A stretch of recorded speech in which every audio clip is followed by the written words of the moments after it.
आइए हमारे सम्मानित साथियों,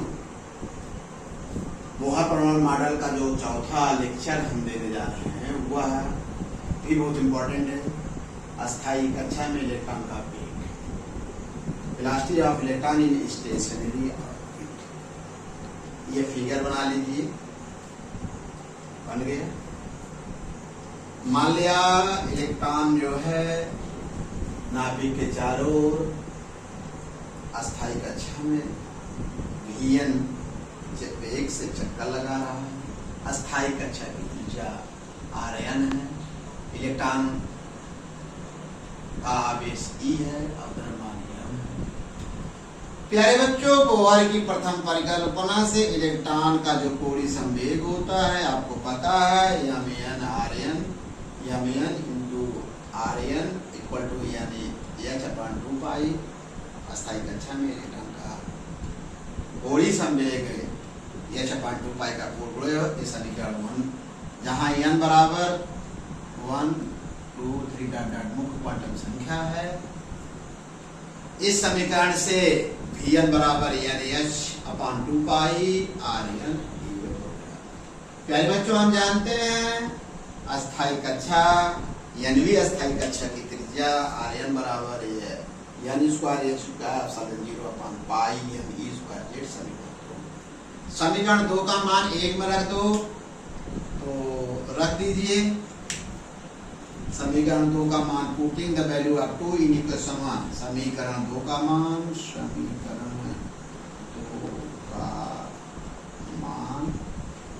समीकरण 1 में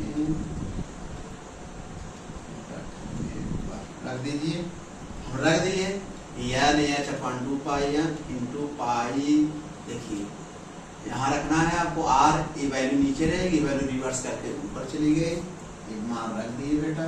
अब क्या किए हैं या देख लो, एक यानी इससे कट जाएगा, n बचेगा, पाई से पाई कट जाएगा और क्या कट रहा बेटा, h से h कट रहा। तो आएगा आफ्टर सॉल्व करने के बाद e²/2 h epsilon 0 into z। समीकरण 3 से जो स्पष्ट है, अतः Vn डायरेक्टली प्रोपोर्शनल z/n। इसका मतलब हुआ यानी अस्थायी कक्षा में जो इलेक्ट्रॉन का वेग है वो परमाणु क्रमांक के अनुपाती होता है तथा अस्थायी कक्षा की मुख्य क्वांटम संख्या के व्युत्क्रमानुपाती। प्यारे बच्चों, हाइड्रोजन परमाणु के लिए Z बराबर 1। समीकरण 3 जो है ये हो जाएगा, जहाँ Z बराबर 1 या हाइड्रोजन परमाणु के लिए या हाइड्रोजन परमाणु जैसा जो हो परमाणु उसकी अस्थायी कक्षा में इलेक्ट्रॉन का वेग है, इससे स्पष्ट है। हाइड्रोजन परमाणु की यानी जो अस्थायी कक्षा है उसमें जो इलेक्ट्रॉन का जो वेग है मुख्य क्वांटम संख्या के व्युत्क्रमानुपाती होता है। मतलब n का मान बढ़ेगा तो वेलोसिटी क्या हो जाएगी, घटेगी। केस 1 वेरी इंपॉर्टेंट पॉइंट है बेटा, इसको अच्छी तरह से समझने का प्रयास करिएगा। फॉर z बराबर 1 n बराबर 1 के लिए समीकरण क्या है, 3 से ले लीजिए। 3 से देखिए तो V1 माने पहली ऑर्बिट में इलेक्ट्रॉन का वेग जो होगा n सबसे कम होगा, सबसे मैक्सिमम यही होगा बेटा। V1 इसको V1 लिखेंगे E। इसका मतलब ये इसको हल कर दीजिए, क्योंकि कांस्टेंट वैल्यू हल करेंगे इतनी वैल्यू आ जाएगी। V1 इक्वल टू 2.19 × 10⁶ मीटर पर सेकंड। केस 2 हम क्या किए हैं, इसमें V1 अपने स्वतः V1/c से भाग दे दिए, ये मान रख दिए क्योंकि एक संख्या होती है मीटर पर सेकंड कट जाएगा, ये एक शुद्ध संख्या है V1। ये आएगा 1/, इसको क्या लिखेंगे, V1/c 1/137 से कंप्यूटेशन में को पूछा गया है। हो सकता है V1 बराबर आप लिख सकते हैं c/137। इसको हल कर लेना बेटा। ये को इसे कहते हैं, ये शुद्ध संख्या जो सूक्ष्म संरचना निदान कहते हैं। अच्छी बात है, यहाँ तक हो गया। अगर ये मान बेटा, ये मान हम समीकरण चाहे तो 4 में, ये 4 में भी रख सकते हैं, 3 में रखते हैं। हम कहाँ रखते हैं बेटा, समीकरण 4 में रख देंगे। तो वैल्यू यहाँ तक तो आपका हो गया, मतलब यहीं तक आप इनफ है। लेकिन अब आगे हम फिजिक्स बताते हैं, बड़ी अच्छी फिजिक्स बताएंगे, आपको अच्छा लगेगा, जहाँ से मौलिक कंसेप्ट क्लियर होगा और आपको अच्छे कंप्यूटर के लिए अच्छी जानकारी प्राप्त होगी। अगर ये वैल्यू यहाँ रख दें समीकरण 3 से, फ्रॉम इक्वेशन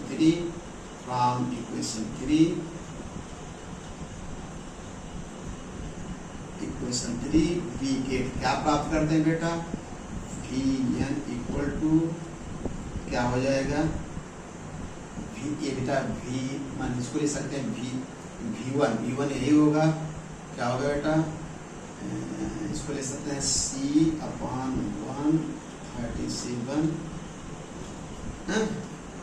और Z/N।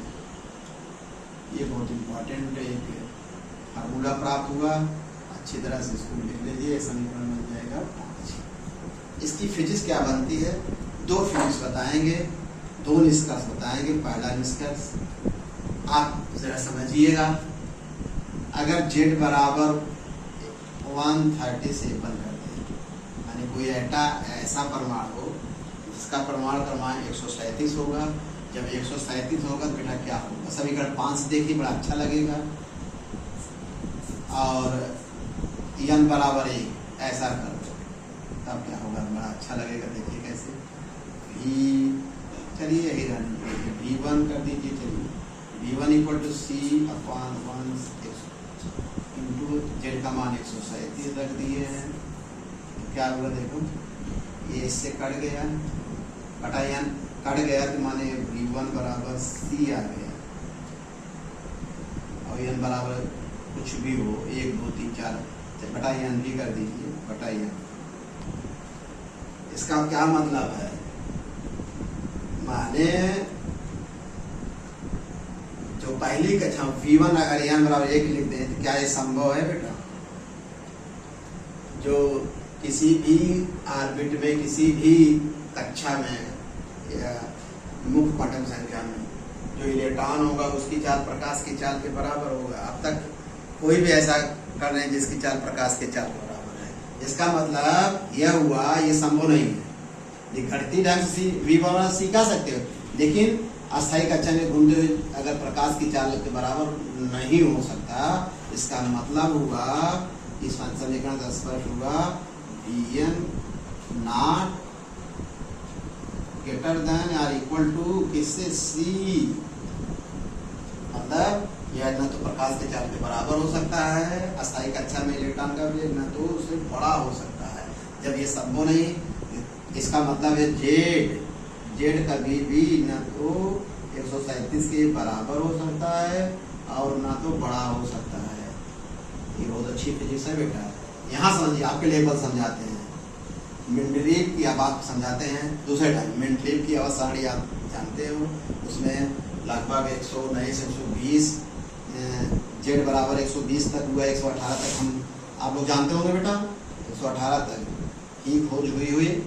तो इसका मतलब Z बराबर 137 वाला तत्व प्राप्त नहीं हो सकता, क्यों, इससे कम ही रहेगा। 137 से 135 तक तो प्राप्त, देखिए अभी 118 तक वैज्ञानिक खोजे हैं, 119 जो भी हो, जो आप बता रहे हैं, 137 हो जाएगा तो अस्थायी कक्षा में उसका भी प्रकाश के चाल के बराबर, जो असंभव है।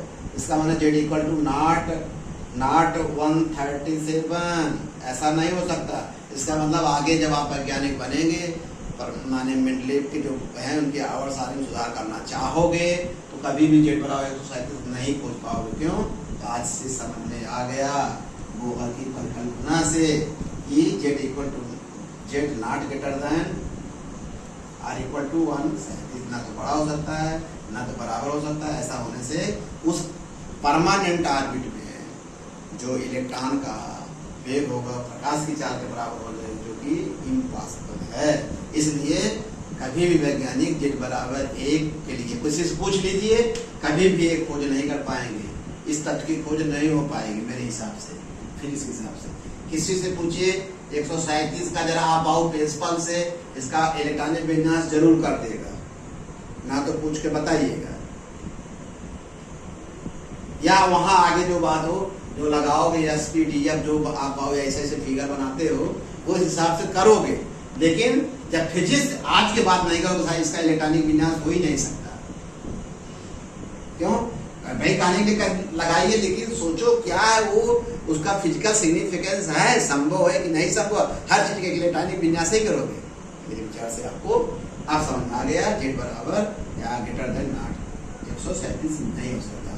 दूसरी फिजिक्स बहुत इंपॉर्टेंट है बेटा, कभी कभी इसी का कई बार पूछा गया है, आपके लेवल का जो है कंपटीशन या बोर्ड की परीक्षा, इसका मात्रक बताइए और बीम बताइए, तो आप आज के बाद समझ गए हैं यह किसका है। देखो प्रकाश की चाल है, इसका मात्रक मीटर पर सेकंड हुआ, समझ गए बेटा। इसका बीमी सूत्र तुरंत निकाल दीजिए। आप लोग को जब इनिशियल क्लास 11th में बीमा पढ़ाया गया होगा तो यही सब पूछा जाता था, तो आप हमसे क्रॉस क्वेश्चन करते थे, सर इसका मात्रक क्यों बताइए। अब नए क्लास में इतनी चीज ला कर दे देते हैं, जबकि आज क्लियर हो रहा है कि वास्तव में क्या है। अब आप क्लास 11 कंपटीशन के लिए सीखोगे, तुरंत आपको समझ में आ जाएगा। ये तो अस्थायी कक्षा में इलेक्ट्रॉन क्या है, पहली अस्थायी कक्षा में इलेक्ट्रॉन का क्या है, वेग है, उसका बीमा ये होगा, मात्रा क्लियर होगा बेटा। अच्छी तरह से बना लीजिए। मुझे अच्छा लगा कि आज का जो लेक्चर बहुत ही प्यारा है, देखिएगा। ओके, चैनल को सब्सक्राइब करिए, पसंद करिए, फैलाइए।